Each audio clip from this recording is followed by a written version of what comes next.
God, what did I do? Oh, I'm live? Mm-hmm. Oh, wow, I think. No, we want to go this way. Thank you. Come on now, cooperate. Oh, you difficult little thing, you. God, what did I do? Oh, I'm live? Mm-hmm. Oh, wow, I think. No, we want to go this way. Thank you. Come on now, cooperate. Oh, you difficult little thing, you. God, what did I do? Oh, I'm live? Mm-hmm. Oh, wow, I think. So he'll just come on. No, we want to go this way. Thank you. Come on now, cooperate. Oh, you difficult little thing, you. God, what did I do? Oh, I'm live? Mm-hmm. Yeah, obviously our first live on YouTube, so yeah. So he'll just come on. Allie's feverishly working over here to try to get it figured out. Come on now, cooperate. I'm just sitting there doing Oh, nothing. Difficult little thing, you. God, how's it going, Allie? Good. How are you? Why does it keep repeating that same thing over and over? I'm not sure. Obviously our first live on YouTube, so yeah. So he'll just come on. Allie's feverishly working over here to try to get it figured out. Come on now, cooperate. I'm just sitting there doing you nothing. difficult little thing, you. God, how's it going, Allie? That is weird. Oh, here, I'm going to exit out of here. You can go live. Oh, it's time.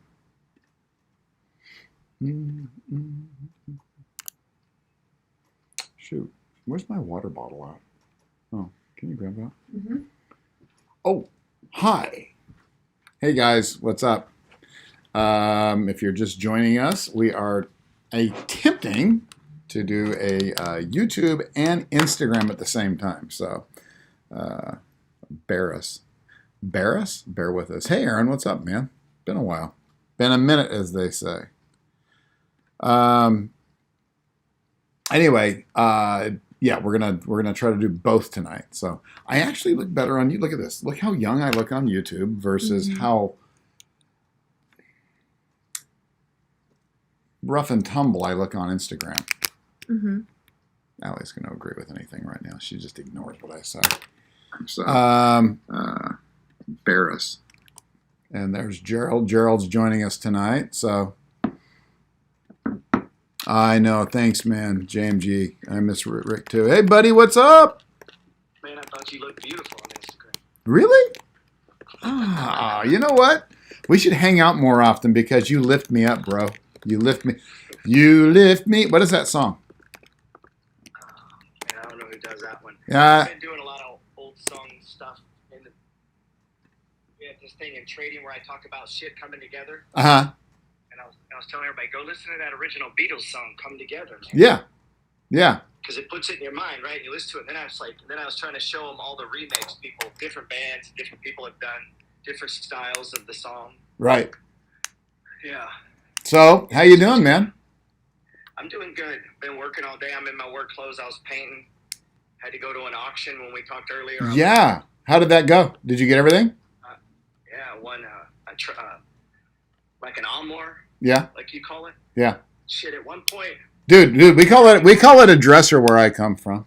You call it a dresser? Yeah. Okay. Well, in the auction they fancy it up. It's an armoire. In New Orleans, that would be easy $500 at a store. Easy. Yeah. At an antique store. Yeah.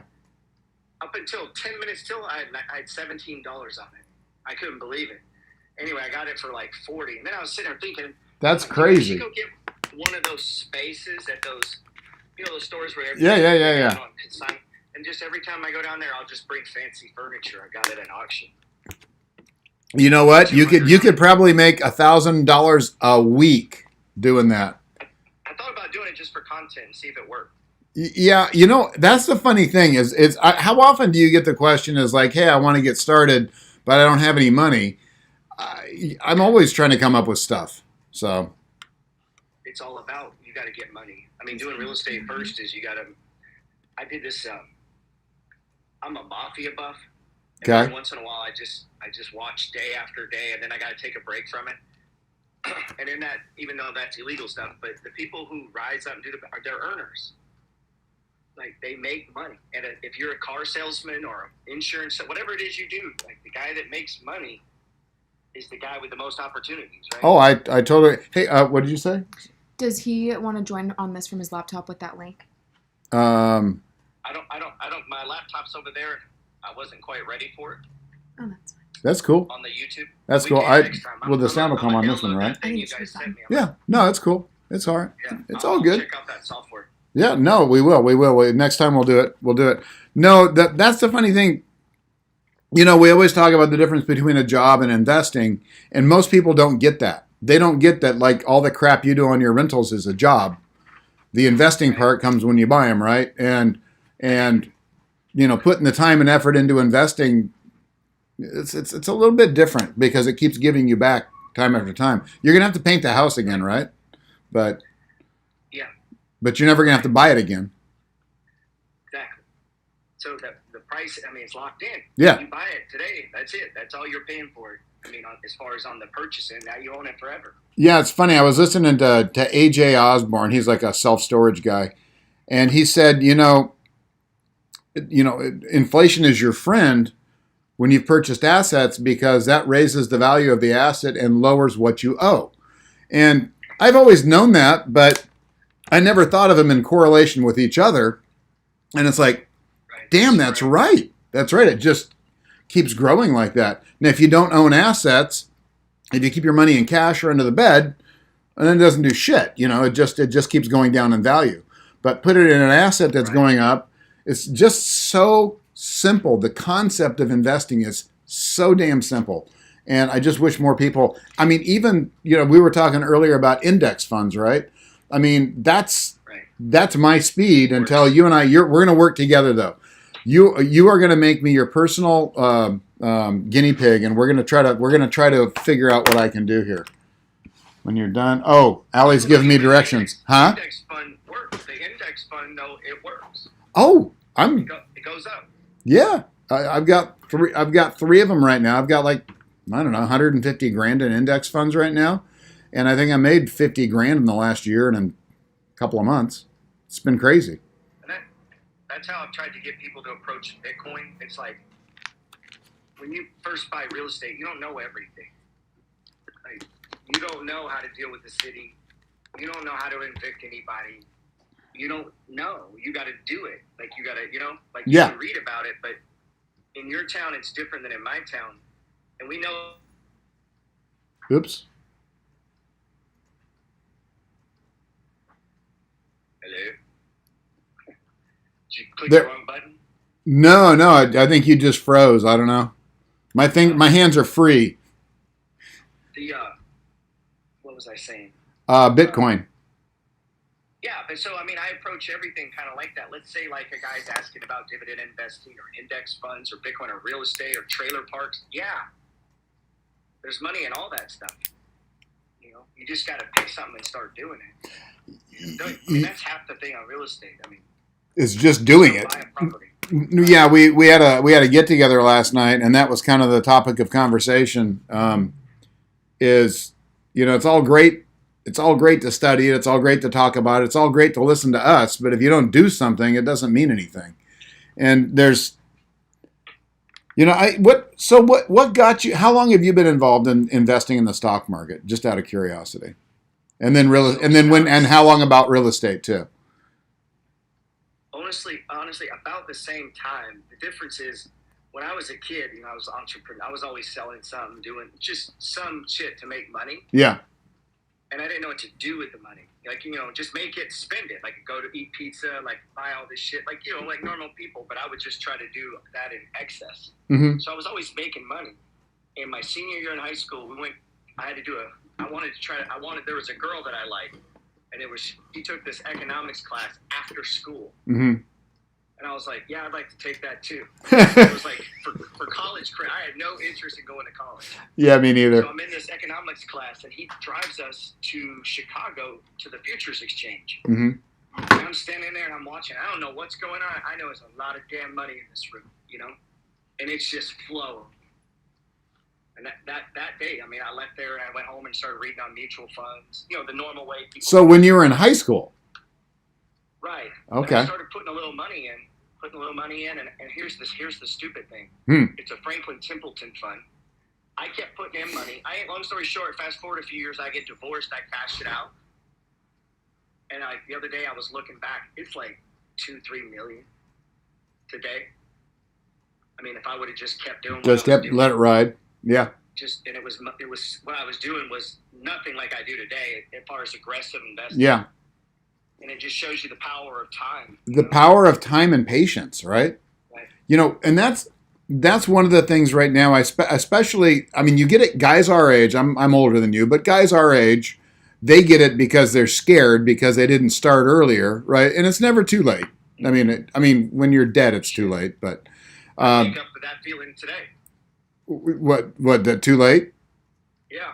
Like, dude, Rick used to tell me he'd feel that. Like, yeah. I need to buy another house. Yeah. I'm behind. Yeah. All the time. Yeah. But I mean, if we didn't have that sense of urgency, though, we wouldn't have ever started in the first place. So, but no, I'm with you. The sense of urgency is always with me. I wake up in the morning going, I'm not doing enough. I go to bed at night. It's not like it stresses me out or anything, but it's always pervasive, right? I mean, it's always in the back of your brain going, Mark, come on. But but what's funny is it's not in normal people's brains. No, it's not. That's instant gratification. We did a trip. It wasn't that long ago, and I'm with I say normal people. Like, they're not investing for a living. They have a job. They have a business. They have 401k. Mm-hmm. You know? And the conversations, as I would try to have it with them, I would just keep bumping up because that's what I would want to talk about, you know? Or I'd see something happening, or I'd be like, what do you think they're making? How much do you think that rent's for? Like, everything that we're doing, that's just, it's pervasive. It's taken over my brain. It's so funny. You and I can get on the phone and talk for like a couple of hours, and it goes so quick. But if I get in a room with somebody that's not doing what I'm doing, right. I can't say I get bored because that's mean, but I can whisper it. I get a little bored. And, it's funny, Lucas goes to a private school now, and the fringe shift that we've had since he started, because, we started hanging out with the parents, and the shift going to this private school from going to the school we went to before, and nothing against public school, but these people have money. And it's, you've probably said it before too, I don't want to be the smartest guy in the room.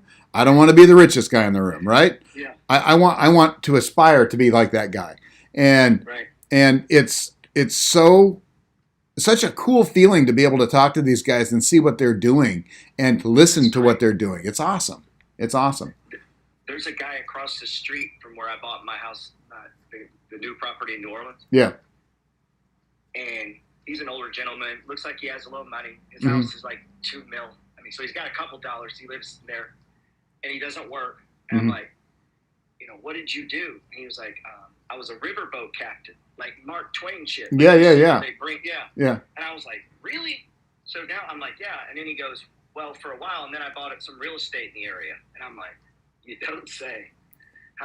So he started talking. He had owned millions and millions and millions of dollars in real estate. And now he sold it all. He's in his late 70s. That's more money than he's going to ever need. You know? His children had no interest in it. His wife, she didn't really care one way or the other. And it's like tens of millions. So he's like, fuck it. I'm getting too old to do it. Give me my money. And now they just sit there. It's just chilling. And that's the funny thing too.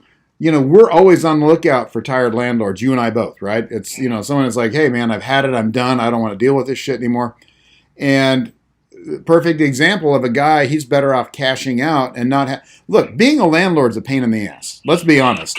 There's no self-management, right? Yeah. I mean, even if I don't manage my own stuff, but it's still a pain in the butt. Hey, Mark, your condo in Hawaii flooded, and it flooded 2 units below it. And the insurance isn't going to cover it. And it's like, So, that stuff's fun, right? But overall, that's what's created most of our wealth. At least for me, it has. Right. And one day I hope to cash out and buy stuff that's a little less hands-on, right?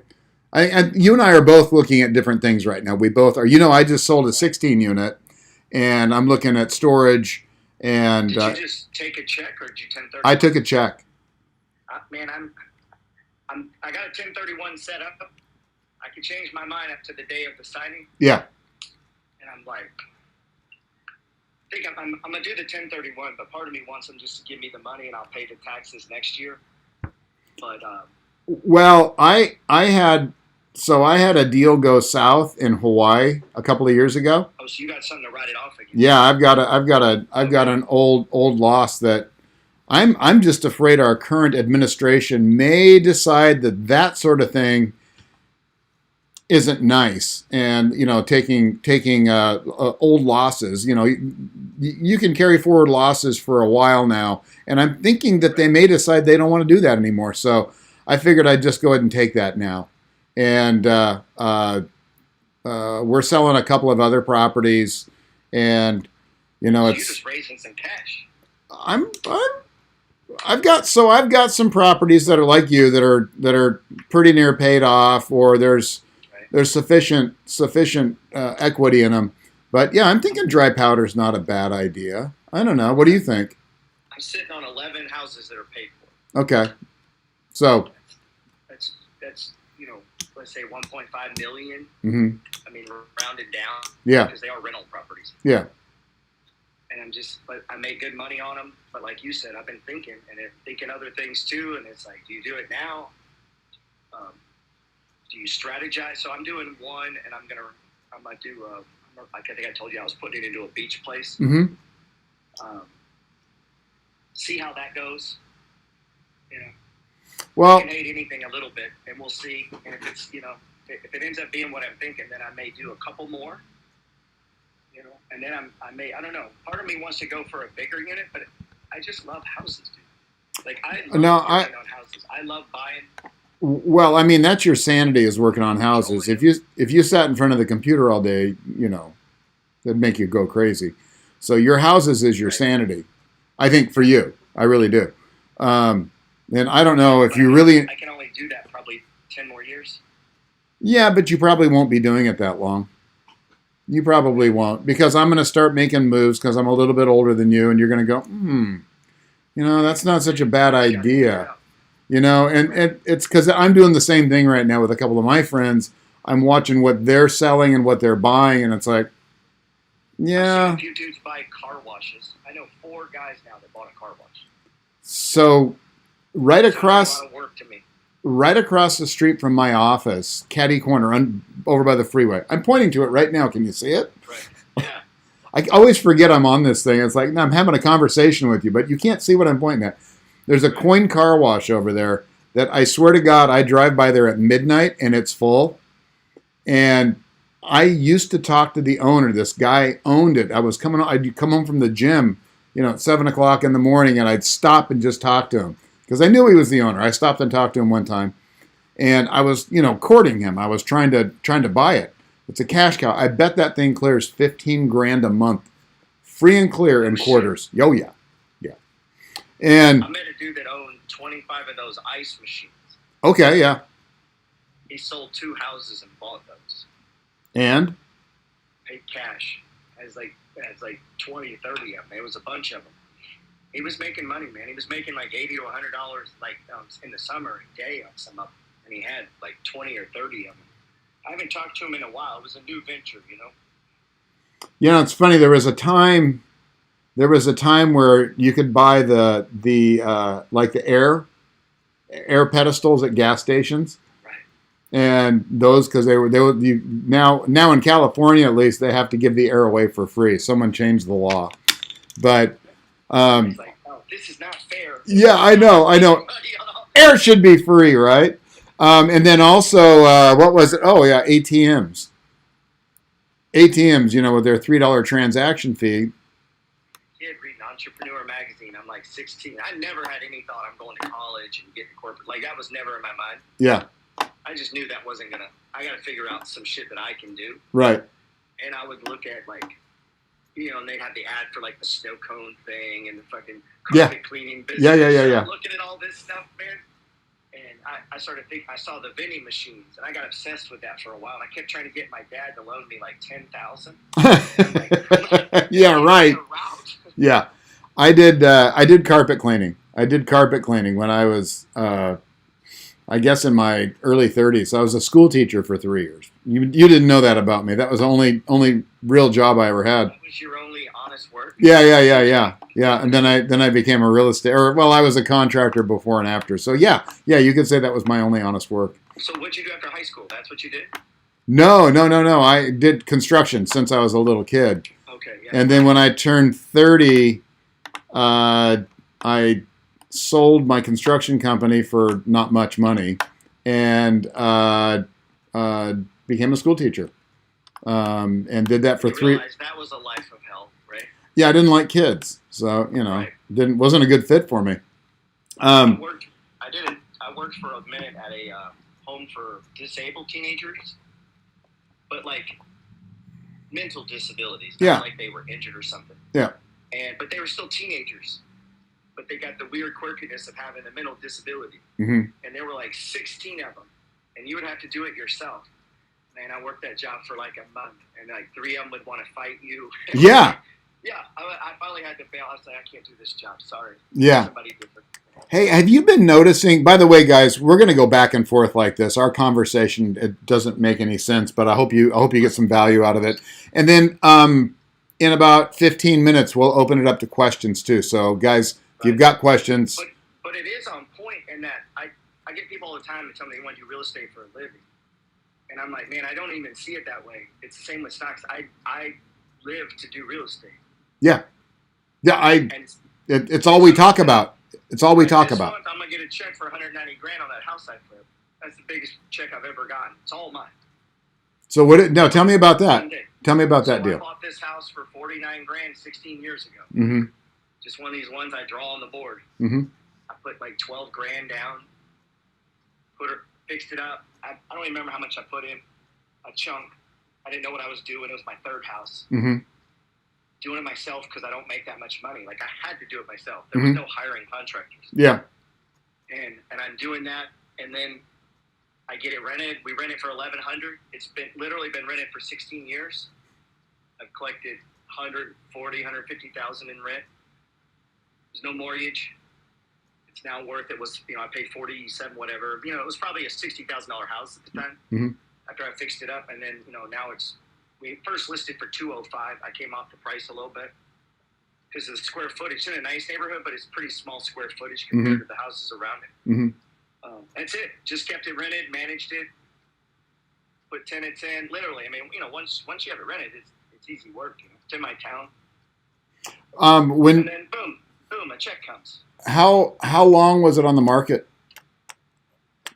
About 4 months. Okay. Before we started getting some offers, but I had a lot of lowballs. Mm-hmm. My area is contracting. Like, my area, COVID still has done us, it's still, they'll sell. Houses are selling, and rents are easy. As soon as this last house I turned over, it was on the market one day. Mm-hmm. Like, in one day, I had 30 applications. It was like, my God. That's awesome. Here, so we just sold one in the city of Torrance, which is not very far. And I think we got a 60, 39, 49, 59, 60, 79, 89, 99. Yeah, we got $60,000 over asking on like the third or fourth day. That's beautiful. It is, but it's not real. It's not real, guys. It's not real. It's real today, but it's not going to be real forever. Yeah, but the price of admission's pretty high too. We paid $7 for the house, and put $100 into it, so right. So the risk is a little bit higher. If we were in your area, go ahead. I was doing a training video today on real estate. I did the first few on holding costs, like trying to get people to get their mind around what it costs just to hold a property. Yeah. You got 30 properties, you got to pay the bank, the insurance, the maintenance, the whole thing. If nobody's in it, nobody's renting it, you got to pay. Yeah. So I do 40% rule, right? Remember that right. Silly video I did a couple of years ago. So 40% of your rent, whether it's rented or not, market rent, whatever, 40% of that rent is going to be your overhead, right? Not including your debt service. So, right. And that pretty much pretty much nails it. A little higher, a little lower, depending. You self-manage, so yours would be a little lower. Right, and that's all I was trying. I've been doing a series of videos on real estate. I'm just trying to get them to the philosophical philosophy of there's management. You can pay this much, or you can do it yourself. Right. So there's money. Yeah. So if you're the kind of guy that needs money, there's your little money in the wedge right there. Mm-hmm. By doing it, you know. Now, if you got plenty of money, you're a doctor. You hire. If you're a doctor, you buy triple net Rite Aids, and that's it.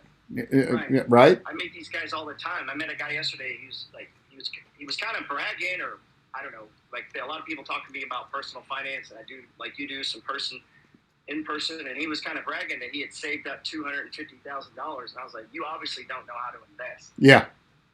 I would have never got to 250 before I was already buying deals, you know, a house or something. I mean, there's no way I would have got to 250 saved. Yeah, but you and I would have taken us years to save 250 too. So. Right. So the idea that I'm waiting around until I have 250 grand, shit. By the time you do that, I have 8 houses. Yeah, with a decent sized down payment. That's another thing too.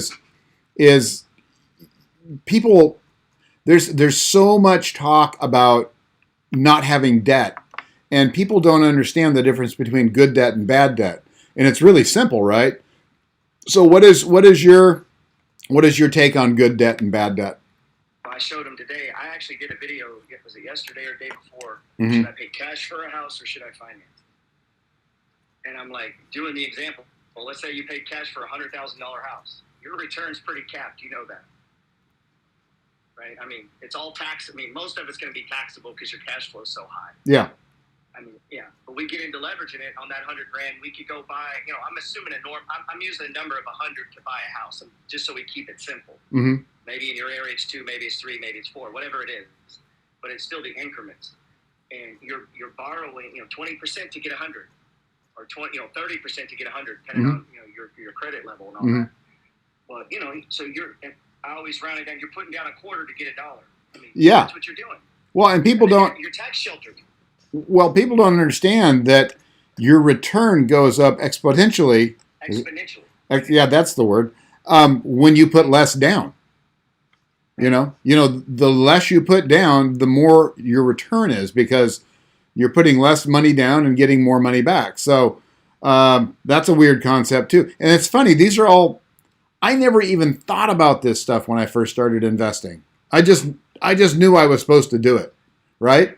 And then it all came afterwards. I didn't take the time to learn everything beforehand. I just kind of jumped in and kind of started doing that number. And I think a lot of us that have been at it for a while did the same thing, right? We just like, oh, you're supposed to buy real estate. Okay. And dude, when I went to rent my first house, it didn't even occur to me I needed a lease. I'm telling you, this is how ignorant I was. Yeah. I got in the house. I remember reading it. I'm so excited, and I'm working on it, and it's ready. And a guy had stopped buying the car, and I'm like, it's like $800. And it dawns on me, maybe I need to look into this guy. Yeah. Like, you don't just take the first guy that walks in the door. And I'm working on it. This is how bad people are looking for rentals. I'm working on it, and they're asking, how much is it? Mm-hmm. And I was like, man, I'm going to like this business. They're coming to me. And then I go to show a guy, and he goes, well, do you have a lease or something? It's like, no, just shake my hand. And I was like, yeah, man, I forgot them. And I knew I should have, but that's why, that was my level of skill. Yeah.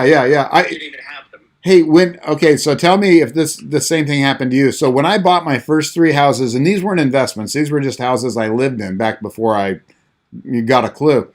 I don't know what my interest rate was on my loans, and I never asked. Yeah, it don't matter. What's the payment? Yeah, that's it. Like a car, right? It was like, oh my God, I look back now, and I bet my first house I was paying probably 12-14%. I bet I was. Easy. Yeah. My first one was 9%. Okay. Yeah, back in the day, right?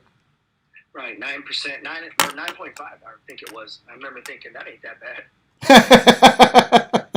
And now credit cards are higher than that. So I'm looking at where the heck was it? Oh yeah. So like the news today, I'm looking at real estate. I look at the real estate news now and then just to get a giggle. And the 10-year treasury is the highest it's ever been. Since June. Since June. Okay, that was one headline. And real estate slowdown. Refis are down 10%. That was a big headline. And rates jump to 3.14%. That's like what were they? 2.9 something or something like that. I mean, that is a bit, yeah. But just like half a basis point. Yeah. It's trending up, but we'll see where it goes. Like if I went in to buy a deal and they said, "Hey, it's going to be 4%," I'd be like, "All right." Yeah. Right. Yeah. If I came back and he goes, "Listen, I know we said 4. It's going to be 4.5." Okay. Yeah. Does it cash flow? That's something else. Yeah. Right. That's it. If it cash flows, it's still going to cash flow. It Yeah. wasn't that damn close. Yeah. And so to me, I don't know. I get it if you're doing real estate. I have to remind myself, some people are doing real estate in the billions. Yeah. Right. And they're doing casinos. And 0.5% to them is freaking ridiculously huge, right? Ridiculous. Yeah. They're doing big deals. And not everybody's doing little houses like me where you can absorb that, man. Yeah. You get on a massive level with a big staff. You're paying people. You got analysts. You got people that work the phones. And you got fucking like you have all that overhead. Mm-hmm. 0.5% could be payroll. I mean. Oh. Yeah. Yeah, exactly. So today you mentioned something to me. You said, and then I'm going to ask you about the money flow gang too, because I wasn't joking earlier when I said I'm going to join that. I'm going to join that because I feel at a disadvantage when we talk because you know a lot about real estate, but I don't know shit about the stock market. I've made so much money in index funds in the last couple of years, but I still don't know. I don't know any. And people ask me stuff about the stock market, and the questions are going to start right now, I bet. But I don't know anything. I don't know anything. And I'm diversified in my real estate, but I'm not diversified broadly, except for index funds, which you told me earlier index funds are good. Index funds are good. I mean, what I would do if I wanted to get interested in stocks, I would keep those index funds. Mm-hmm. And I'd start putting some new money into some of these stock ideas and see how you feel. Okay. And watch it go up and down. Okay.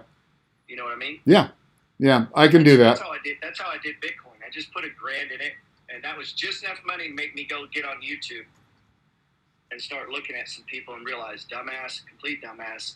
And I would just go through the list of people, completely an idiot, until I find someone I'm like, okay, this guy actually is a real billionaire. Yeah. Like, or, not just like, you have to weed through people, man. Oh. There's a lot of people talking. Hey, believe me, when I first, how long have you been doing Instagram now? About 2 years. Okay. So me too. That's how long I am. You've just become much more popular than me because you're better looking. But, see, that's the thing. Being younger and better looking, it's an advantage, let me tell you. I had a couple guys help me out that put me up. They had a lot of followers, and they liked my free book or something I said, put me on their story, and kind of helped spread it around. Yeah, but the thing about you though, and I'm gonna stroke you a little bit here. The thing about you though is every time I see you, you deserve it. You're not asking for anything. You're just giving away free game, and that's over and over and over. I mean, I'm going to join the money flow gang, but I guarantee you, if I listen to you every morning, I'm probably going to get everything I need for free. Probably enough to get going, as long as I have a half a brain, right? So that's my business model. Yeah, and you tie it up in a bow and give it to people with the money flow gang, right? And the one thing they do get, if they're members there, like they can text my cell phone, and like some of them call me and I answer, "What's up, man?" And there's a bunch of them, since even though we were talking stocks, they get closer, they get around the constant push, and then they go, "Damn, I could buy a house." And then 3 years later, they got their stock thing going, but they got 6 houses or 3 houses, or you know what I mean? And that changed everything. Yes. Do you get goosebumps when you get those DMs? It's like, I get them every once in a while, and Allie's saving them now. God bless Allie. She's a techie girl. I should have done that, and I was going to put in and start putting them in like books and stuff. And there's kids. Like the other day, I'm starting to get locals that follow me. Oh, nice. Yeah, and I go in the convenience store, and there's this kid. He's 19. He may be on here. Yeah. He's like, "Hey, man," he goes, "I saw that he's like, so explain to me again. Well, his question is, how much should I spend on my first house? I'm like, I don't even know what that means, man. Like, what does that mean? Yeah. How much money do you have? Yeah. Let's start there. Yeah. And he's got like, a chunk of money. I'm like, okay, that's enough money. You need to go buy a house for, in our area, you can get them for 100, 140. But you got to get it beat up. Try to get it for like 90. Go look every day. When you live here, you're looking. You're looking all the time. You're on realtor. You're talking to people. You meet some fucking realtors. You go to the bank, get pre-approved. You open a checking account. Like you just start. And guess what? You're gonna find more than you can buy. Mm-hmm. Yeah. No, it's the same. It's the same thing. I mean, it's a struggle to find stuff under market around here for sure. We've got. But dude, you go to Des Moines. You go to. There's a lot of towns in America that people are sitting in right now. Not all of them.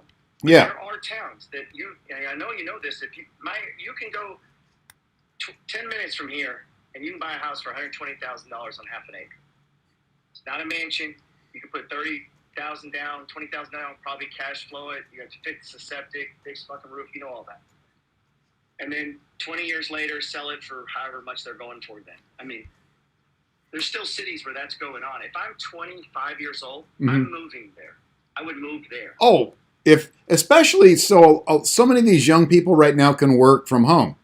Like I've got half of my people here. I mean, most people are on commission, so they're working on their own anyway. But they work from home. They can work. Can't do everything we do from home, but if you've got a tech job, a lot of that can be done from somewhere else.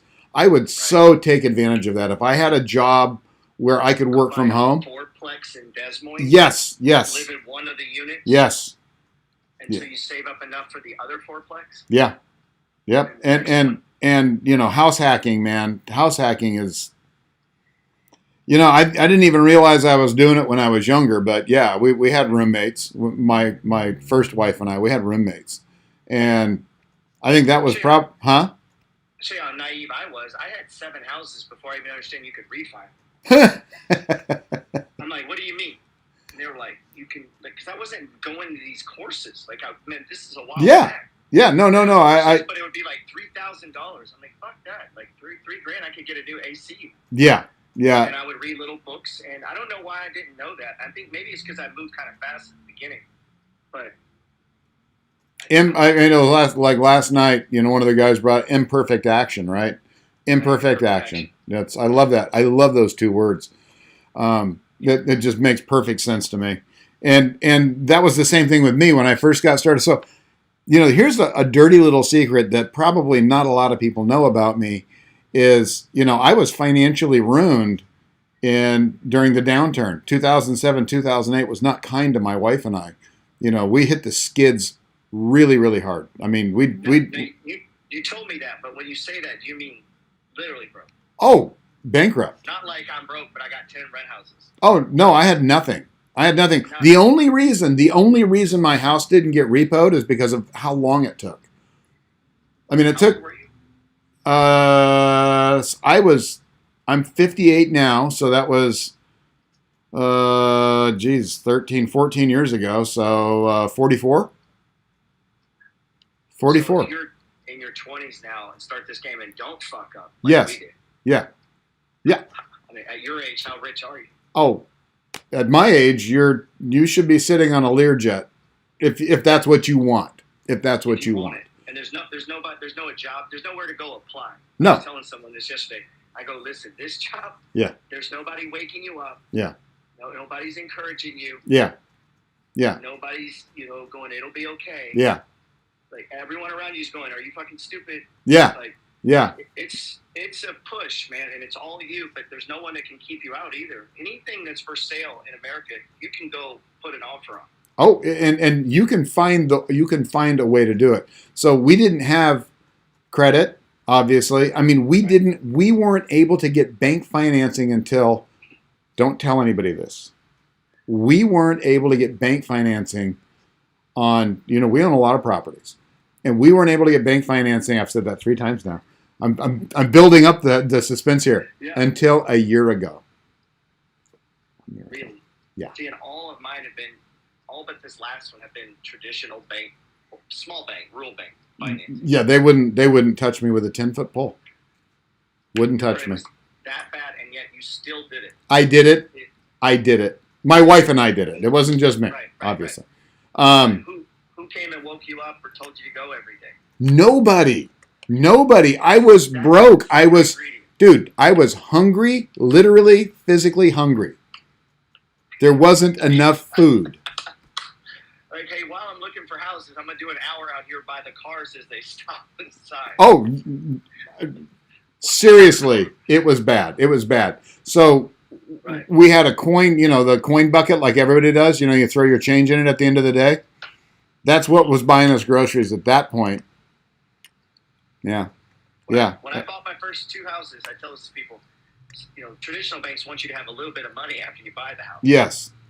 So I had to go to my dad and go, look, I got the money for the house. I'm going to have no money after that. Tomorrow I'll make some money. Yeah. Could you loan me? I just want to put it in my checking and I'll give it back to you. My dad's thinking that's a scheme. I'm like, no. As soon as I clear closing and give me the keys, I'll give you the money back. So I give it back, and my first deal when I left, I had $12 in checking. And I'm thinking, it already had a renter in it. It already had a renter. Yeah. I'm thinking, please, God, do not call me. Yeah. I was terrified they were going to call me because I couldn't have done anything. Well, here's the funny thing is I want everyone to know out there that we're not, I think a lot of guys do this thing where it's like, yeah, it's walking uphill in the snow both ways kind of thing. This is just the reality of where we started at. And the reason we tell people this, the reason I'm telling people this, and I'm assuming you too, is because I want everyone to know that it's available, right? There's so many people out there that don't want to get started because, their wife doesn't think it's a good idea, or their Uncle Joe got burned, or, I get ladies that come to me and their husband's not into it. Yeah. Oh, people are going to call us. Yeah, people with a lot of money get a lot of phone calls. Yeah. Like, it's part of the gig. Yeah. Like, people want to talk to you because you own a bunch of shit, or you owe a bunch of people. Yeah. So, like, how many insurance policies do you have? I don't know, dude. 60? But yeah. 60 plus? Probably. Yeah. Right. And then property taxes, and then you got to deal with an electrician. So a lot of people make a lot of money being around you. So you're going to get a lot of phone calls, and then the tenants. Oh, yeah. And yeah. Well, I mean, what is our real job description? We're problem solvers, right? That's what we do all day long. It's just problems, and then trying to weigh the problem and go, okay, what's a solution that I can make some money, or not lose that much money, or not lose, yeah, that, right? Yeah. Right? How do I lose the least here? Yeah, yeah. Today I have a driveway that I bought it. It was in bad shape. I knew it when I bought it. I begged the guy for it. He was trying to get topped out. I'm like, dude, come on, the driveways. I mean, it was already bad. Yeah. And he's like, all right. So they took money off for the driveway, and I got him to take money off thing. And then I didn't fix the driveway. It was expensive. And originally I was quoted like $18,000. I'm like, whoa. But here's the thing. It's shared. I already owned this property. It's an easement with the property I just bought. And the property I just bought came with a garage apartment. So now I own 3 properties side by side. And this is a common road among all 3 properties. So I'm like, well, it's kind of like buying 3 driveways. That's kind of, I'm trying to justify this in my head. I'm thinking, do I put it on a credit card? And then I was like, well, we'll just wait. Dude, I rented it for 7 years. No tenant ever complained. And it was jacked up. So now I'm fixing the house, and I'm like, it's even worth. Oops. All right, Gerald will be back in a second. There we go. It's $14,000 is what I'm paying for this driveway. And how much you think that'll raise my rent? 0. Right. We put countertops, change out the bathroom. You probably, we could get a little bit. Yeah. Raise it on this, but you do a major repair, and it's like no rent rate. Yeah, put in a $6,000 air conditioner to replace the one that broke. 0, right? No rent rate. 0. Yeah, new light fixtures. They're like, this is beautiful. Yeah. That's how it goes, man. Well, it's like my buddy that used to be a mechanic at a used car lot. He goes, honestly, the tires can be bald, but as long as the stereo is kicking, It's a And good car. the wheels look good. That's all anybody cares about. He goes, we can put old tires on it. The car doesn't run well, but those two things are what people go for.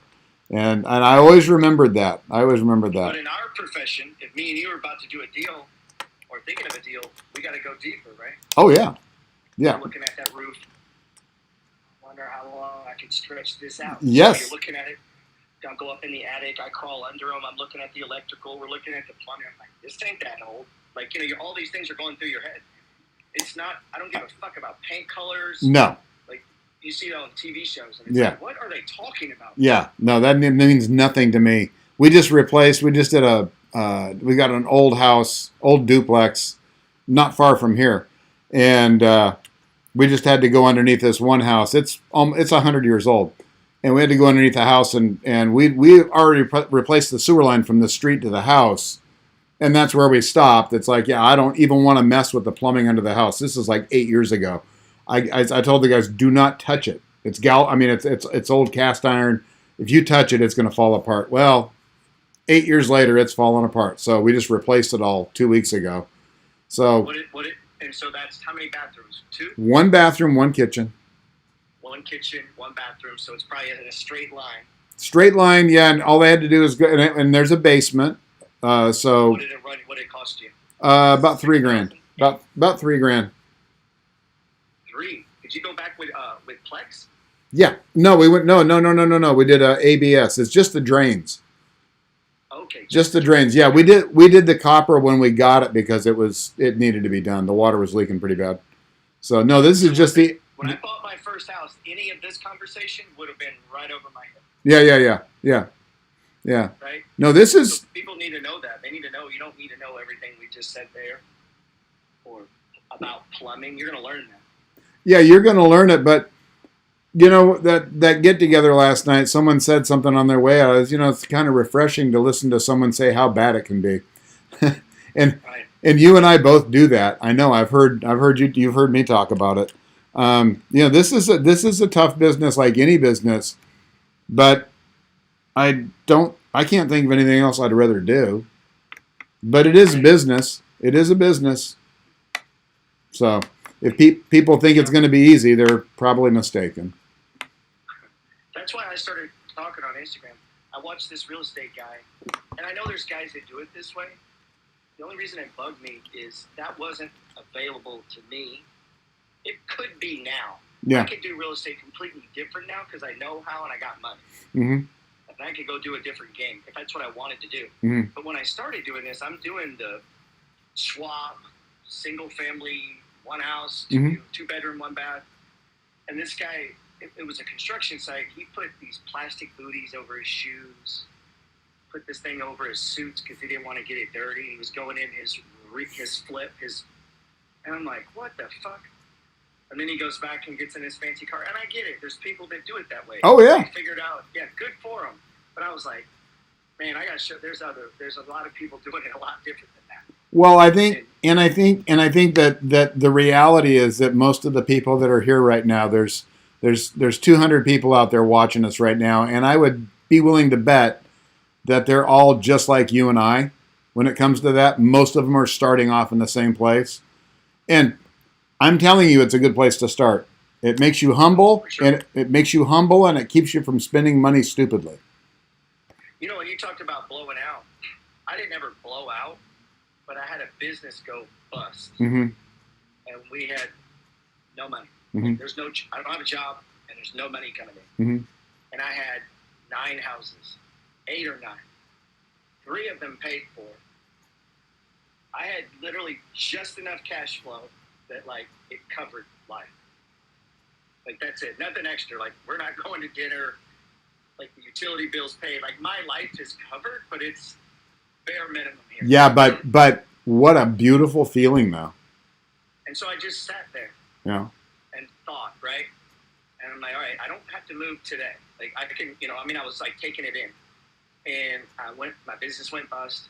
I'm, like, 40, Mm-hmm. 40, like Mm-hmm. that age. And it kind of messes with a guy. Yeah. Oh, yeah. Your masculinity, everything. Yeah. Oh, yeah. No doubt. And a house needed to be painted. I go over there and I just paint it. And calls come in, and then And then, I actually started delivering pizza. I applied. 4 years old. I'm worth almost $2 million. I'm delivering pizza. When the recession hit, I applied for a pizza delivery job, and they would not give me the job because he was convinced I was going to leave. It's like, dude, seriously, I want this job. I kept running into. They were like, dude, I'm not hiring you. Yeah. Because you're going to be here a month. You're going to quit. These people are idiots around here. Hey, Welby. And yeah, that was my problem too. And then I had a guy tell me, well, you weren't broke, but I was like, dude, my cash that I had was locked up in a SEP IRA and an IRA. Theoretically, I could have tapped it. Yeah. I would have took the tax hit. I would have hit that. If you know me and how I love stocks, I'd rather do Harry carry. Like that ain't happening. Yeah. Well, an option. Deliver pizza. You know what my assets? You know what my assets were? What's that? Other than my house, which was up at that point, 2008, my house was upside down. Because I had borrowed money to buy a condo, which was my first investment. Yeah. So what cost your bust out though? Like what? So I was I did construction. My wife was a landscape. Yeah, landscape contractor was Yuko, and I was a contractor. And pretty much every single job ground zero, front lines getting smashed in that business. Yeah. There was no business. So I kind of went to doing handyman stuff. But I lost my mojo is what happened. It was my fault. I mean, I take all the blame for it. I don't want people out there to think that I'm blaming the recession. I blame me because I could have been resourceful. Pillar number 10. Right. That's what I teach these 10 pillars. Pillar number 10, take full responsibility. Oh, absolutely. Totally. I look back at that time and I'm embarrassed of it. But at the same time, I'm happy to tell the story. Because, well, for the same reason you're telling your story, because it's an important story, right? I don't want anyone out there to think that they can't do what you and I have done. Oh, I know they can. I tell people all the time, like, I live here. And I said, you ever heard of trailers? And he's like, what do you mean? I said, trailer parks. They're cheap everywhere. Yeah. Like, they may be a little more where you live, but they're not $800,000. My first, love you too, Welby. Hey, my first flip, when I was broke, I spent our last $100 buying a mobile home. Last $100. I went out and knocked on the doors of like 50 or 60 managers. $100. Yeah. Roof was collapsed, the whole 9 yards. They sold it to me. They said they were going to pull it out or they'll sell it to me if I fix it up. And I made it happen. I didn't have any money, but you fixed it. Oh, yeah. Yeah, I fixed everything. I flipped it. I flipped it. Oh, so you used your hand. Yes. And you. Yeah. That's what I'm talking about. Yeah, that's I flipped beautiful, man. That's the skill that real estate can give you. And I used to say that, like, when you start buying real estate, it's going to give you all these side hustles if you let it, if you're open to it. My real estate agent, she used to work for me as a kid. This is a cool story. Yeah. She's selling the third house I ever bought, right? This is her first sale ever. Really? When she was 19, she worked in my office folding shit. And then she went to college, and then she got married. Now she's like 20, whatever, got a couple kids. And I bought this house around, I don't know, I'd already owned it when I met her. But, since then, now she's an adult. This is her first real job. And I was like, yeah, you should sell this house. That'd be cool. I'll work with you. I'm cool. It's her first sale, right? So I'm constantly kind of pushing her, like, hey, no. Get back on the phone and call that motherfucker. Yeah. Don't. She goes, well, they just said no. And I'm like, yeah, that's the begin. That's just the beginning of the conversation. Right. Like, we can push on them.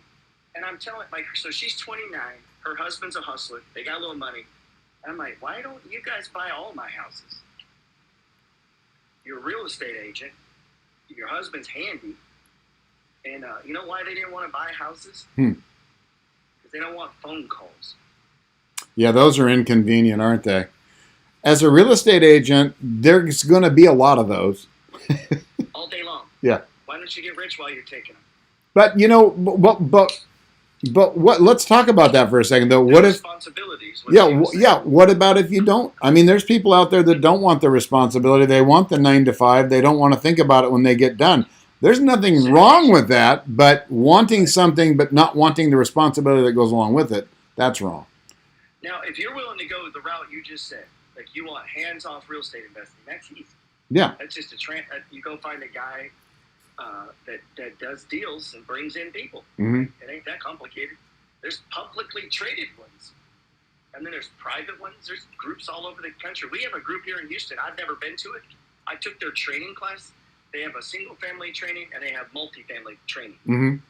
If you've been through their training and joined their group, it's called, I can't remember the name, thousands of people in it. Electricians, plumbers, real estate agents, investors, like they're all in this little group. If you want to invest with members, they could give members a ranking. So let's say you're in the group, and they go, well, he owns $10 million in property, documented. He's done X number of flips, documented. You can invest with him. He needs 3 people, and they put it out to the group. They email it, and people just put money in. They go buy these fucking apartments, and there's people down there that are invested in 10 or 15, 20 of these. They don't pick up a hammer. Yeah. They don't nail shit. They don't call renters. Nothing. They just Well, get checks. I mean, think about it. How does everybody think that I bought all my real estate? I mean, it's with people just like right here Other people's money. Yeah. And in 12 years we've never lost anybody's money. I've lost money. You know what's funny? I've never done a deal with other people. Yeah, we should talk about that a little bit more then. I know. I need to do that. There's no reason I don't have money working that Yeah. I would have maybe put in a stock, because I have plenty of stocks. Like maybe I flip a house and I put it with this guy. Flip a house and I put it with this syndicate. Well, so the thing, so if anybody, judge temporarily blocks Biden's abortion something in Texas. I don't know. I just got a news flash. Uh-oh. Just letting you know. About to kick off. Yeah, I know. So what we're talking about right now, everybody, is private money. And now private money is something I talk a lot about on my Instagram and my YouTube. And the reason Who gives you that money? Who's the first person? So my wife actually flew to Japan because she's Japanese. And we'd both gotten our real estate license. And she did a seminar with like 7 people that were interested in buying real estate in the United States. And a couple of them decided that they didn't want to do that, and they asked what else they could do. And at that time, I was still flipping mobile homes. We made money on the first one, lost money on the second one, lost money on the third one, made money on the fourth one, broke even on the first house. You know how it starts off in this business. And I said, well, she emailed me and she said, what do I tell them? And I said, well, see if they want to, come in with us as money partners. And that's how it all started. And like I said, all the doors that I've got now later, that's all from private money. And all the flips I've done hundreds of flips. It's all private money. And they're happy because they don't get their hands dirty. I'm happy because I have access to money. It's a great relationship, and it's something I'll show you how I structure it all. Dude, I have this fantasy that the Money Flow gang owns an apartment building. Yes. Like yes. 4 units. Yes. Pools, like a fucking palace. Yes. I'm in. Yeah. I'm in. And I'm thinking like, okay, that's like 100 people money. That's bigger money. Yeah. It just has to be set up legally, but that's legally. All these things are possible. Yeah. Deal manager, the lawyers, the LLCs, all that good shit. Yeah. Yeah. That was the back of my mind, was doing that.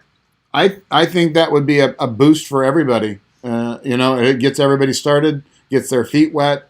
I think it's a great idea. Start with a small one, and then having let's say you got a group of 500 people that trade stocks every day. Mm-hmm. And you're like, hey, it's 25 G's to get in this, or 50 or whatever. Mm-hmm. Yeah, but the thing is, you got to be careful. Just so everybody knows, you got to be careful if you're gonna if something like this sounds good to you and you want to do it. You've got to be careful because you can't actually ask. You can't put it out there. You can talk about it. So private money is one of those things. If people want to get started in investing, and you don't have any money and you want to raise private money, you can't just get on Instagram and go, hey, I'm looking for $1 million. Doesn't work that way. You legally, the SEC frowns upon that. Right. You need to have them come to you. So Right. the way we were doing it back in the day, now people just approach us. But back in the day, we would just talk about there's 3 kinds of investing. There's buy and hold, there's flipping, and there's trust deed investments. And this is how all 3 of them work. The trust deed investing obviously is private money. But we'd never ask. We would just simply say, if you want to learn about these, email us. If you want to learn about these, contact us, DM us. And then once they've contacted you and asked you the question, then you can then go ahead and talk to them. Now, look, I'm not a lawyer. I'm not anything. That transaction of communication, you're saving those, right? Yes. Oh, yeah.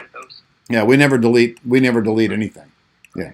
But now, obviously... It's beautiful. But that is a legal business. People don't understand. That is that's how Grant Cardone got so rich. Oh. There are... You think he's using his money? Yeah. Right. There are thousands of syndicators across this country. Yeah. But like Mark's just warning you, make sure the syndicator knows what he's doing. Yeah. Yeah, because this shouldn't be his first deal. He should have done a bunch of deals in the past. Yeah, start little. I mean, if you're going to raise private money, I strongly urge you to do a small deal and make sure that you've got the wherewithal to finish that deal. Here's my question though: if I'm yes. that guy and he never could create his own money to do a deal, I'm like, man, I don't know if I can believe in your stability here. Like, if you couldn't get money for yourself to do it, yes, at some point, I need an earner, I guess is what I'm saying. So I don't want a guy who just knows it in theory. So you need to have someone that, I mean, the great thing about Yuko and I is we're both contractors. Right. And at that point we'd already done 2 or 3 deals. Now, someone had asked earlier how I did that mobile home flip. Good question, right? Excellent. I had just finished saying that I was bankrupt and that was my last $100. My mom, who I've never borrowed money from in my life, I told her about it, and sorry about that. My mom actually loaned me money, and like your dad loaned you that money, I got a loan from my mom for 30 days, and then I also got, I don't know why, the stars were shining on me or whatever you believe. I got a credit card in the mail. Yeah. You're like, we can run this bad boy. Yeah. Oh yeah. Just like that. So between those 2, I had like $5,000, and that's how I did it. I put $5,000 into this mobile home, did all the work myself, and I walked away with, I think, 13 grand, and then promptly lost money on the next 2. I lost money on the next 2, so it's not like it wasn't that great, but so I think I cleared 30 or 40 grand in my first 2 years of flipping, but I learned so much that then I got a deal where I made 30 grand, and it was like, okay, all right, now I understand. Yeah, that's real money. Yeah. You start making it in the tens of thousands chunk. It gets a little better. Yeah.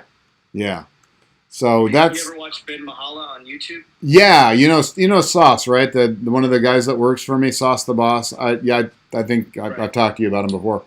He is a big fan. He turned me on to him a couple of years ago, so I do watch him now and then. Yeah. Yeah, he does the same game. It's just got zeros. Yeah. No, he's a big triple net lease guy, and I respect the hell out of him. He's got big ones. He's got major stones, as they say. There's that guy too, Tom Nash. Not Tom Nash. Tom. I'm trying to think of Tom. He does the real estate stuff. He's bigger on YouTube than Instagram. He's out here in L.A. Tom, wake up and smell his book is Wake Up and Smell the Coffee. And he has like 300 properties, I think. I don't know how many he really owns, to be honest with you. I don't know, but he's been at the game for a long time, and and that's the funny thing is I always tell people, I want people to do way better than me. See, I didn't know what I was doing for so long. you said something earlier, which I wanted to get back to. There wasn't a lot of information. There was late night bullshit TV when you and I were first starting. What's that Asian dude? That Asian guy? I Oh, used to Dan watch that Locke. shit all the time. Dan Locke, or no, a guy before him. The guy before him. Yeah. He's on the boat with the women. Yeah. With the women, I used to watch that all the time. Yeah, and those women are looking at him like, "Damn, dude, I wouldn't touch you with a 10-foot pole." I had it recorded. Did you? I had it recorded. I used to watch. Yeah, I used to record infomercials and watch them. Yeah, no, it was what was his name? Dave Delgado. Yeah. Dave Delgado. He would always the fake beach. He was always on the fake beach with a flower lei, the big mustache, looking good, and so he ended up buying a winery up in Sonoma, I think, and he just wanders around the winery drinking wine all day and talking to people now. Yeah. That sounds like the life, man. Yeah. That's gonna be me in New Orleans. I'm fixing to add a thing to my podcast where you come to me in New Orleans. I'm still decorating the house, but you have a drink at my bar. I have a bar in the house. Yeah. And then we're gonna film it. We're gonna leave and get out. And we're gonna get a thing. We're gonna go from bar to bar, and you tell me your story. I'll do that. And then when we end, I'll turn the camera and invite somebody else to come to New Orleans, have a drink with me, and we go out and you tell me your story. And it can be all different levels of people. So I did one where I interviewed a street cat. I'm still getting it down, man. I'm gonna get a camera guy to record it, and we'll go out and make it real nice. Yeah, let me know, man. I'm different bars. They tell me their story, and then I ask them questions, and we make a little film out of it. I love it. No, I'm there. Just let me know when. Yeah. Yeah. Once they get to hang out in New Orleans, it's a great party town. I've never been. I drove. So when I was like 20, I think I drove through on the way to Florida from California for spring break. Yeah. But I think we had been awake for a day and a half at that point, and there may have been some chemicals going on that I'm not at liberty to talk about right now. Right. But yeah, that was. My man said, "How do you control 300 properties? You have like 6 people working for you." You know what? Honestly, I've got 43 doors and 43, 403. There's no difference. Once you get to a certain point, there really is no difference. It's simply just more systems, and that's it. You and who's managing the day-to-day of the properties? So Instagram and all that shit, just properties. Properties. So I make the decisions on repairs. Our property, we have all repairs. Yes, I mean if it's over $300. We have a property manager that runs all of them. The Hawaii properties are run by like a vacation rental property company. We used to do everything in-house, and we outsourced everything about 3-4 years ago, and never looked back. It was the best decision we ever made. I don't think our income changed that much because we had 2 girls working in the office. They were raising money and doing that, so that's how we did it. We decided for I don't know about 6 or 7 years in that we didn't want to be property managers. Rick Jarman managed all his. Yeah, he managed all of his, but he has what's her name in the office. Right. His office. It was family business run. They managed in house. Yeah, and he had it, but he had it down pat. Rick, come off as a good old boy, but he was very sophisticated, sharp guy. Right. But he didn't start there. He started like us, one property, confused. He didn't know what he was doing. No. Right. You don't need to know.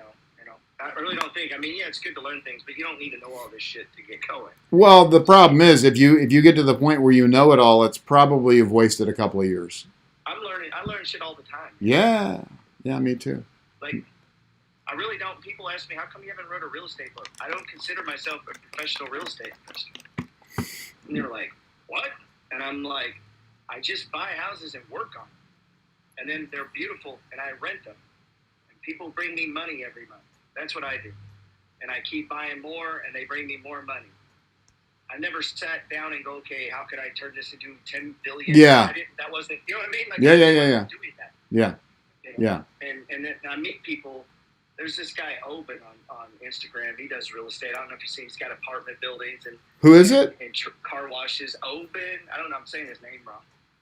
And he used to always talk like, oh, you gotta flip those houses, blah, blah, blah. And I'm like, bro, I'm doing what I love. Yeah. Why the fuck would I go do something I don't love? That isn't just for money. I can make money. I know how to make money. I make a lot of money. I don't even have a job, and I make $300,000 to $400,000 a year. Yeah. I know how to make money. It's, you know, at the end of the day, though, being successful is doing what you want to do. And when you want to do it. When you want to do it, Yeah. right? Apparently I like to do it about 12 hours a day. Exactly. And it's not because you need to eat. I have people tell me, what do you do for fun? I'm doing it. Yeah. No, I enjoy it. But the caveat there is, though, that, you know, this place in New Orleans you got, and there's other things that... What do I do when I get there? I'm going to turn it into a YouTube show, and I'm looking to buy more properties Yeah. while we're there. Yeah. So I'm fucking there. I want to buy shit. Yeah, and it's the same thing when I... People that live there who are like, well, I can't find no properties. Oh, I know. Right. Yeah, and I'm going to start buying more and more, and I'm going to have them... Oops, we lost you again. I had some young guy... Go ahead. No, go ahead, man. No, I had some young guy... I don't remember how the conversation started a couple of days ago. And he was telling me all the reasons, and I hope everybody out there understands what I'm saying here. I'm not being mean, but he was telling me all these reasons why he couldn't get started. You know, there's nothing available. I don't have any money. I'm young. Nobody's taking me seriously. I'm going, oh my God, dude, you are going to fail at life. You're fucked. Right. You are absolutely fucked. That's it. You got to go get money. Yeah, and stop talking. I don't know if he understood at the end, because he just was like arguing with me, and it's like, all right, well, I'm done. You know, I can't. Go get other people's money. Go get Yes. your dad's money. I mean, and go find something. Listen, right, I'm watching this show. Dad, I think you were going to pay for college. Let's skip that. Let's buy this house. If I blow out, you can have it. Like, give them a deal they can't refuse. Yeah. Oh, and how about, I love this deal too. While we're talking about that, instead of having a big wedding, how about I give you 20 grand? But I'm not going to give you the money. I'm going to put a down payment on a house for you. I don't care how rich I was. I wouldn't give you a fucking dollar for a wedding. No. As an adult investor, like a person that makes money with money, Yeah. I wouldn't give my daughter a dollar. I'm just being honest. I love my daughter. I'll get her going in real estate. If you want to buy your first property, I'll help you there. I'm not giving you a dollar for that kind of shit. You got to go get that yourself. I'm not blowing money with you. Yeah. Yeah. No, I agree. It's so precious, man. And I used to have that conversation with, yeah. And there's a lot of people that disagree, though, on here. I'm sure they'll be like, oh, I'm going to give my daughter this. You got a 28-year-old kid. They ain't got no money saved. You know, everybody in my office is in their 20s. Right, they're all broke too, probably. Nope. I used to remind. No. Tell me, you're broke. Yeah. No, but I was broke. I mean, like, I remind people that. Right, I was too. But my kids, like, I would be like, look, no, I'm rich. You're broke. Mm-hmm. You don't have shit. Because the moment I let you out here, you're on your own. Yeah. So you might want to start now while it's easy. Like, living here, it's easy. Get on Instagram, go do your thing. You can make a product and fail. If your parents are letting you live there and you're not trying to do big things from that platform, that's crazy. Think about it. You're not paying rent. You're not living with anyone. You could just devote yourself to, like at 19, man. If you know what me and you know. Which they should. Right. Like, I don't think either one of us hold anything back. No, most people are wasting time. And I get it, because at that age, I wasn't thinking that. But I also didn't have anybody telling me these things. Yeah. Like, everyone in my family's broke right now. How do you, hang on a second, let's take that apart a little bit. How do you handle that? I let them know, I'm rich, you're broke. Yeah, but I mean, do they ask you, do the right things? do they ask you for money? Yeah. Okay, how do you respond, other than no? Yeah, I know that, but... Right. I say, listen, Here's a book I wrote called You Don't Have to Die Broke. You should read it. Now, exception, mom and dad. Yeah, of course. Yeah. And you got to deal with that yourself. If your mom is taking advantage of it, I mean, that's a different conversation, but mom needs $100. I give her $100. That's not. Here's an example. My wife's brother lost his job at the airlines in the crash 2008, lost everything. Mm-hmm. His house went to bankruptcy. Mm-hmm. He's losing everything like you did. And they were like, well, you have all these houses. We could let him stay there. No, that's not happening. You could live at my house. You're not living in a rental house. No, that's my income. It's my business. Yeah. And that's how I'm so committed to the process. That wasn't even an option, man. And I think you got to have, in order to accumulate these things, you got to be a person that there's lines. Mm-hmm. And you got to be disciplined enough to enforce that stuff, right? Yeah, it's just like hiring a contractor that doesn't show up. It's like you got to be ready to fire him. You got to let him go. I just had to get ugly with a garage door guy. I hate doing that. So do I, but I'm like, dude, I paid you a month and a half ago. The door came in. It's been 4 weeks. And he's like, it's always, this Friday. It's now been a month. This is the house I'm selling. And I sold it under contract with a new garage door. So I call him. He's like, I'm at the hospital with my wife. yeah. I said, listen, man, I don't give a fuck what you're doing today to Friday. You have that garage door in, or the next communication, you'll be in small claims court where you will have to stop what the fuck you're doing and come in. Or you can just stop what the fuck you're doing right now and come do my garage door. Your choice. Click. And they're putting it in. And I told him we should have never got to there. Because now you don't get the next 10 garage doors. Yeah. Or the referrals I would give you if you did a good job. And everyone I talk to, I'm like, don't use that guy. He's an asshole. Mm-hmm. And it's like, you should have never got there because everyone asks, who's your electrician? I tell them, Larry Wood. Who's your plumber? This guy. Who's your realtor? This person. Like, I just give them money. Yeah, and I'm so careful with referrals. Man, that bites you in the ass sometimes, though. The rare times that your good guys don't show up, it's that phone call is pretty funny, right? Hey, your guy didn't show up. It's like, So back to what you're saying, that kid who said, I can't find a deal, can't get in the business. Yeah. Construction is kind of like real estate. Mm-hmm. Yeah, I thought he wanted to be in real estate. Yeah. Oh, he didn't want to do that, though. No, he doesn't want to. So that's the funny thing is when you have those conversations, and again, guys, we're not talking about you in particular. We're not talking about anybody in particular. It's just one. Philosophy. It's just philosophy here. If you come to me or come to somebody and say I can't do something, you're absolutely correct. You nailed it, and you win the prize for being right, and then we can walk away.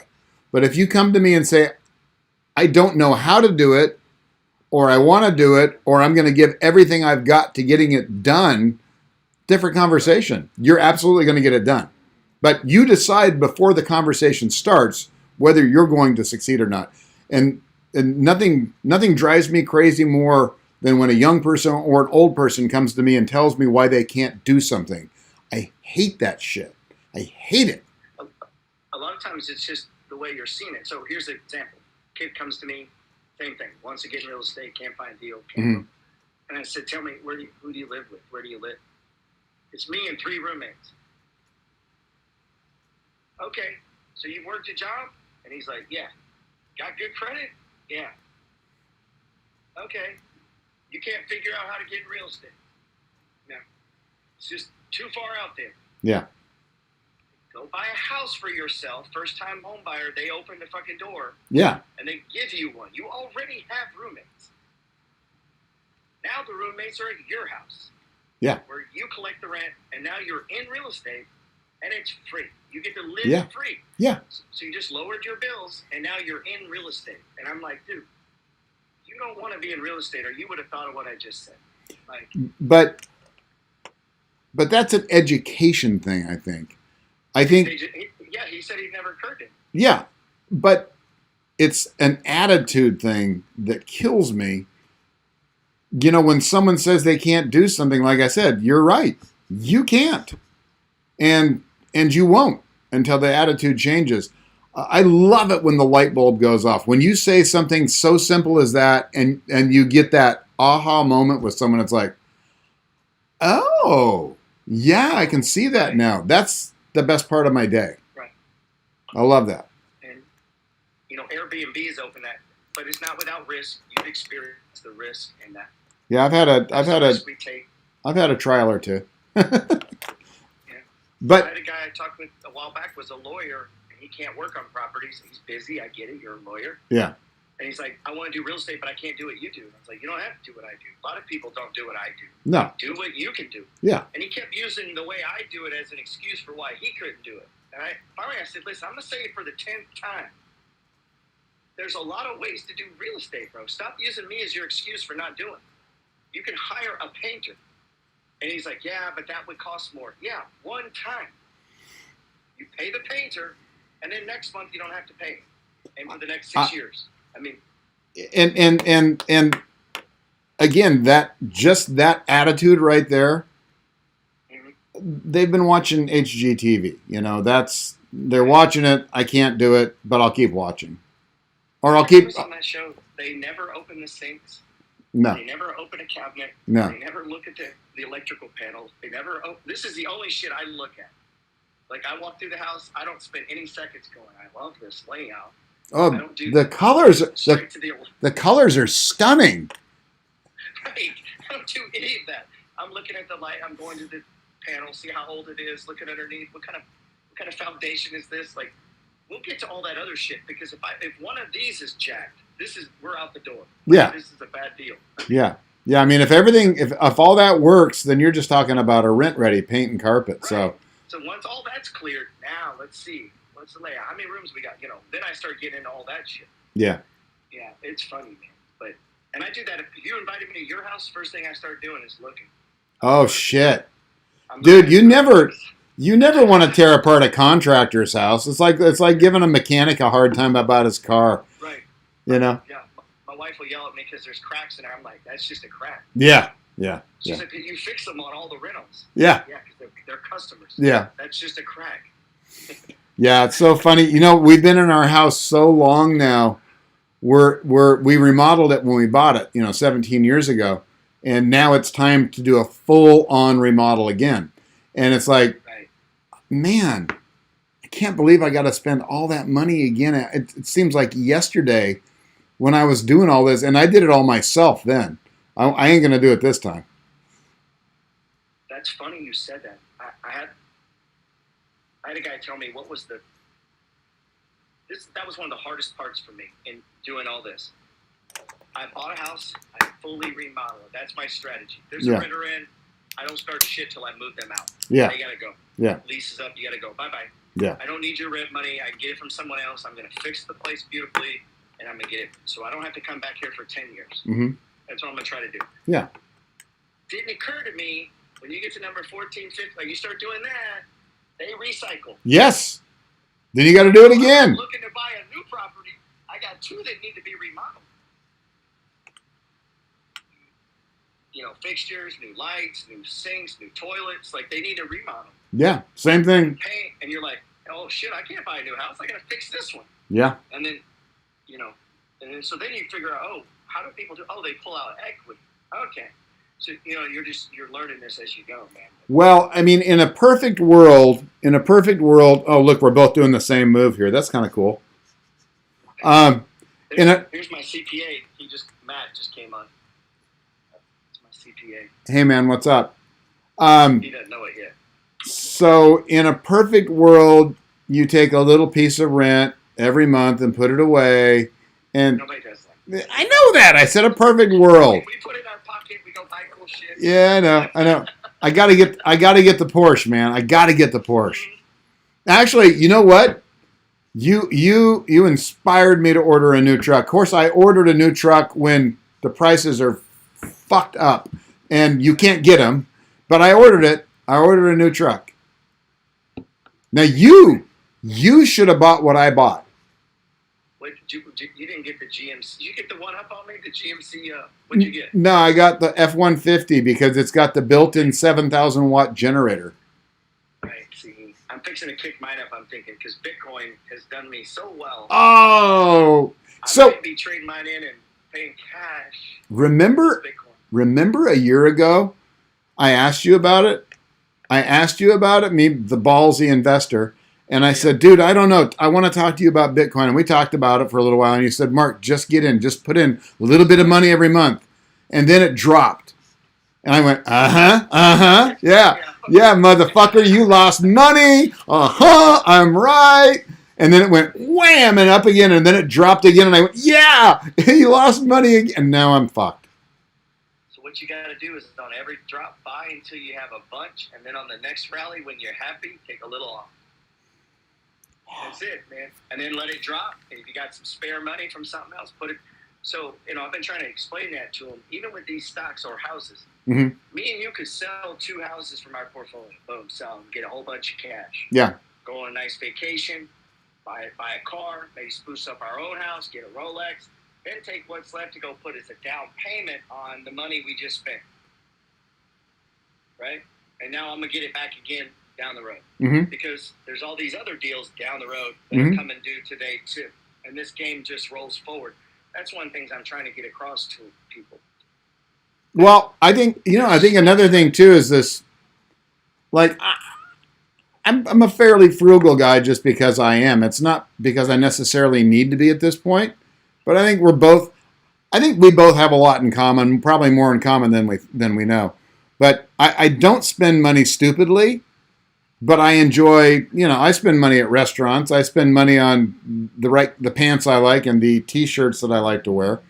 But I don't think you have to live this absolutely frugal life where you don't enjoy yourself. I mean, be yourself. I mean, don't be stupid. Don't be stupid. But you can enjoy life. Once you start making money, you can enjoy life. That's what it's for. Right. You just got to do the first part first. Yeah. So one of the things we've always done, let's say we buy a house, it's just a house. You know that. Once you bought a few, it ain't that big a damn deal. No. You buy it, now they give you the keys, and everyone leaves you, and it's just sad, lonely you standing in front of the house looking at it. With a payment, right? Now you got more mortgage, more insurance, and now you got to get your ass in there and make something happen, or call people, whatever. But whenever we complete one, and it's rented, and they give me that deposit and first month's rent, I already paid rent, man. I already paid. Now I know they're like, oh, you're supposed to have to say, I get all that.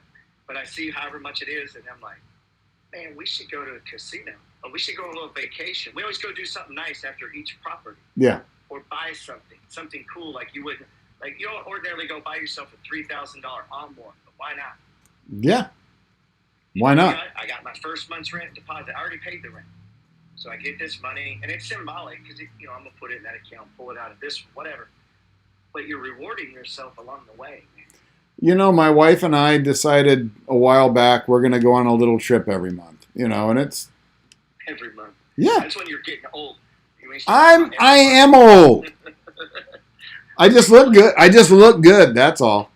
Right. But yeah. Start talking about every month, but yeah. I feel you. Yeah, no, I get my little jitterbug scooter and I put it in the back of the car so I don't have to walk. And we go down to the whatever. We go somewhere. But yeah, life is good, man. We're enjoying ourselves now because we paid our dues early on. Bottom line. I still pay them every day. I get those people too. They're like, well, I'm old. I feel like I'm left behind. I'm like, everything you just said, I feel. Yeah. You're saying that in the beginning. Yeah. People like, oh, I miss Bitcoin. It's going to $1 million. It's 50,000. You ain't missed it. It's going to go up, down, up, down, up, down, up, down, and it's just going to keep climbing.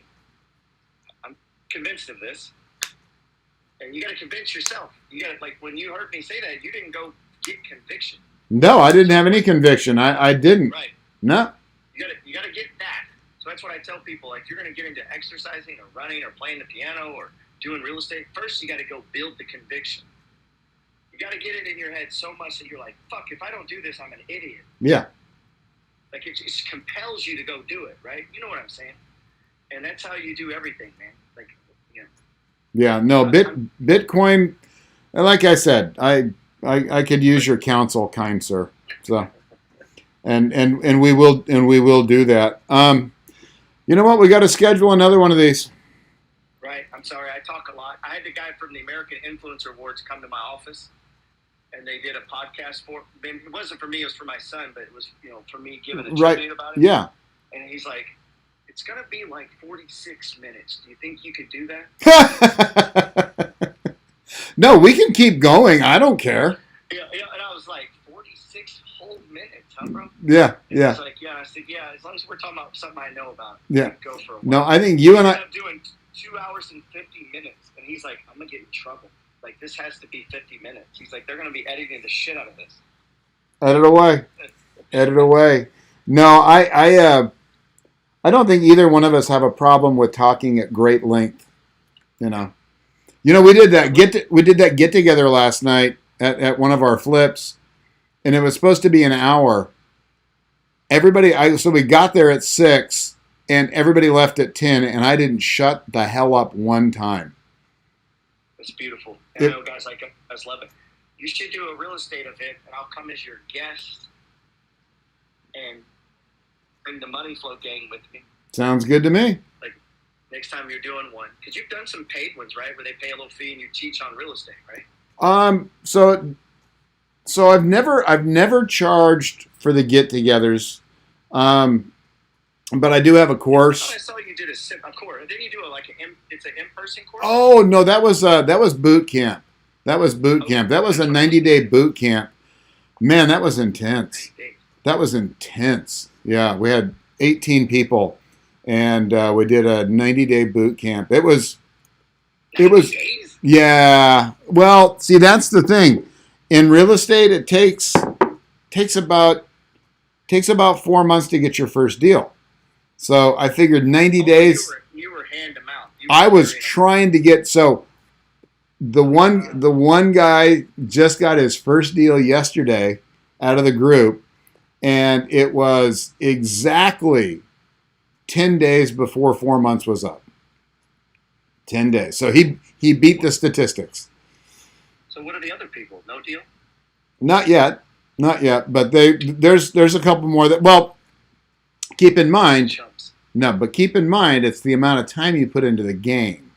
So this guy put in, I mean, he was here at the office 8 to 10 hours a day, sometimes 12 hours for 3 months. Oh, but okay, you were teaching them all your techniques as far as finding, Yeah, that was simply my basis for what I teach people is I don't want to complicate shit. You don't need to learn how to flip. You don't need to learn how to do. You need, just find a house. So finding a house is the hardest part. Right. It is. If finding a house that's a deal. Maybe there's certain parts of the country where it's not as hard, but here, I mean, we got to work our asses off to get a house. So that's all I care about people learning. The rest will come. The rest is going to come. So I have a course where I teach people how to get houses. That's pretty much what I do. Well, next time you do a live, here soon I'll have to come visit. I've been wanting to come to California and do a meet and greet. Yeah. But I got a couple of people out there I want to meet that I've known from the internet. Mm-hmm. I want to do a real estate thing. Yeah, let me know. We'll just do an all day Saturday thing. I love that. But that would be fun. I know I've got a fair amount of people around here that would be interested. So yeah, I can talk it all day, man. I've done these meet and greet things now in 4 cities. Mm-hmm. And I was going to try to do it in a bunch. I'm just kind of seeing if people are even interested. What I would like to do is. Oop.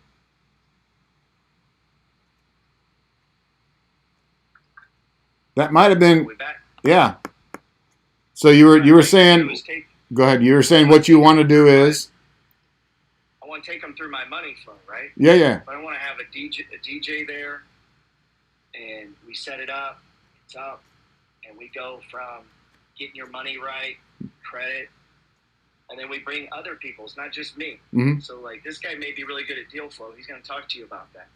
And then I'll come back, tell some of my shit. And then ultimately, we end going through the money flow, stock stuff. And so it's this whole day experience, fucking training. You're going to feel like shit when you leave. Oh, yeah. It's just so much fucking information. You can't comprehend everything. It just came at you. Mm-hmm. That's on purpose. And then I just revolve this. Yeah. This is this crazy idea I'm working on in my head. I like the crazy idea. Because, it's funny, the times I learn the most are like moments like this when there is just a ton of information coming at you. And and your brain can grasp the nuggets, right? And then a little after party after. Oh, yeah. Maybe do it again. Maybe it's a 2-dayer.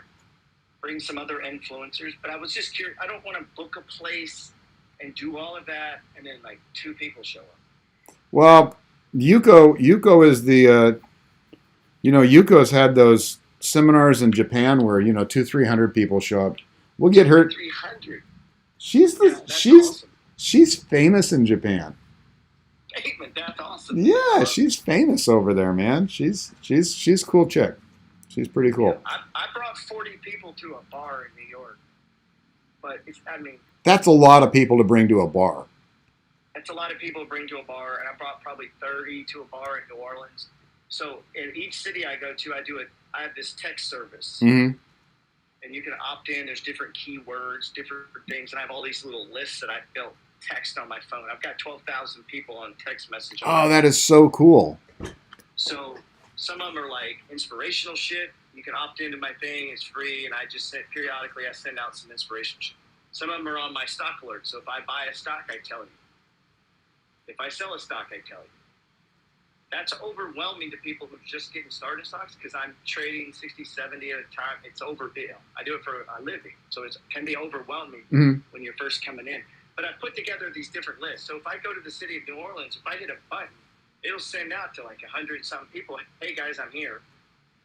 And most people don't give a shit. Maybe 5 of them do. Or I go, hey, on Friday I'm gonna be at the casino, and then like 20 people come. Well, so it's just cool to take this shit and bring it to the real world. Oh, I agree. So we had, I didn't count, but we had somewhere between 30 and 35 people show up last night. So I think if you and I did something here, we get 100 people. So it would be worth it. Amazing. It would be worth it. And I learned something from people. Like last night, I learned a few things from people that were there. So it's give and take too. There's a lot of give and take. I mean, I'm supposed to be the teacher, but there's so often I learn stuff. It's amazing too because it's good for both of us, right? Yeah, dude, I got guys that work on Wall Street, like the firms you see in the news. Yeah. They send me private messages. They'll be like, "Hey, G, look at this." That's all it says. I go look, and it's setting up on my charts like the way I like to see it. Then I go do a little research, and I'm like, "Wow, this all looks great, man!" Like, here's a little gift. Yeah. And it's like, I don't need to say any more. We don't need to have a conversation about it. I just go look. But I get that not just from that, but like from people. There's a guy here not too long ago. He works at Halliburton. Mm-hmm. He's like, hey, all of us are buying stock. And I go look. I'm like, oh, how about that? Right? And it's all these people. It's the community. It's the community. Yeah. And that's what I tell people too, is that you've got to be around other like-minded people. And I don't care if they're not doing anything. I mean, you can't hang around people that aren't doing anything forever. But if you're going to be in this game, you got to be around people that are doing it. I stayed for so long as a real estate investor. I stayed by myself. Yuko and I, it's like, I don't want to tell anybody what I'm doing because everybody's going to know my secrets. There's no fucking secrets. There's no secrets. Everybody knows everything, right? Right. You're better off having friends that do the same damn thing as you, so you can talk about it, right? And a lot of times they're not telling you something you didn't know. They're just catching your attention at the right time. Yeah. Yeah, I mean, buy a new property. It's nothing new. It's just putting in an offer, but I didn't see it until my plumber called me and go, "Hey, man, this lady's gonna sell her house. I was just gonna let you know." Yeah. I'm like, "You got her number? Should I call her? Hey, ma'am, I heard you're selling your house. We could skip the realtors. Would you like me to come give you I'll give you if you don't like it, then you go to your room." Yeah. And like I've done that so many, like just telling people, "Hey, if you see somebody selling a house, I'll hook you up." The guy, there's Jose that cuts my lawn. He and I have been friends for, I don't know, we were adding it up the other day, I don't know, 12, 13 years now. It's funny how time flies. But he's brought me 2 deals. Just people's lawns that he was cutting. There are deals out there. Oh my God, we could go down that road if you want to. Here's another one. Here's another layer. It's not even deals all the time. Like the lady that cleans my house. Yeah. All of her new boyfriends end up doing jobs for me. Because she's an Hispanic lady, and all her new boyfriends know how to paint, roof, do wood. I'm like, what's his name? She's like, give me his number. Call him. You can build a porch? Okay, cool. See you over there. Show him the porch. Oh, now I got a guy working, you know what I'm saying? Or painting. Or I've gotten so much help that way just through people that I was doing business. Just because I constantly let them know, hey, this is what I do. Yeah, and it's funny. Good guys, they don't last forever. So you need to constantly be bringing new deals. You got to bring new guys in that work because they're gonna fade away. They're gonna start charging too much. They're not gonna show up. Happens every time. Happens. They all do. Yeah. The garage door guy on fire, I was recommending him up until recently. Oh, because he did a great job, and then all of a sudden it just fell apart. Yeah, and it happens. I've got one guy a couple of guys that it's never happened with, but yeah, for the most part, they fade away. They take an extended trip and never come back. Something, and usually with some money and leaving you kind of holding the bag. But that's just part of the deal. But me and you can't do that. No, we got nowhere to go. Yeah. Like to do this, to do what you're